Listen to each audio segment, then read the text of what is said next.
কুমিল্লা জেলাকে কেন্দ্র করে আমরা ঈদুল আজহাকে সামনে রেখে তিনটা সেক্টরে আমরা নিরাপত্তার ডিউটি দিচ্ছি। তা প্রথম সেক্টরটা সড়ক মহাসড়ক কেন্দ্রিক এবং দ্বিতীয় সেক্টর গরুহাট কেন্দ্রিক এবং তৃতীয় সেক্টরটা হচ্ছে শহরের আইন শৃঙ্খলা এবং সার্বিক নিরাপত্তা বিষয়ে। আমরা গরুহাটের বিষয়ে আগেই বলেছি।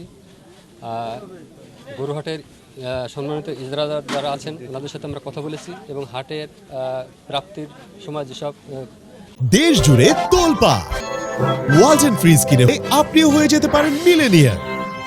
শর্তাবলী ছিল, সেই শর্তাবলী প্রতিপালন সাপেক্ষে ওনারা হাট পরিচালনা করবেন। এবং আমি সম্মানিত সকল গরু বিক্রেতা ভাইদের প্রতি বলবো, ওনারা যখন এক জেলা থেকে আরেক জেলা বা আরেক হাটে গরু যখন আনে তখন গাড়ির সামনে যেন একটা ব্যানার টাঙিয়ে রাখে, যাতে সেখানে বোঝা যায় এই গরুটা কোন হাটে যাবে।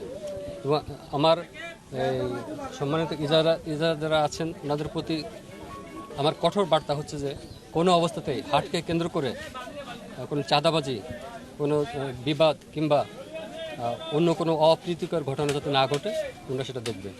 এবং হাটের ভিতরে যদি কোনো ধরনের অজ্ঞান পার্টি, মলম পার্টি, চুরি ছিনতাই এটা যাতে না হয় সেজন্য আমরা আমাদের মোবাইল টিম কাজ করছে, হাটে আমাদের গোয়েন্দা টিম আছে এবং আমাদের সাদা পোশাকে ডিএসবি টিম এখানে কাজ করছে।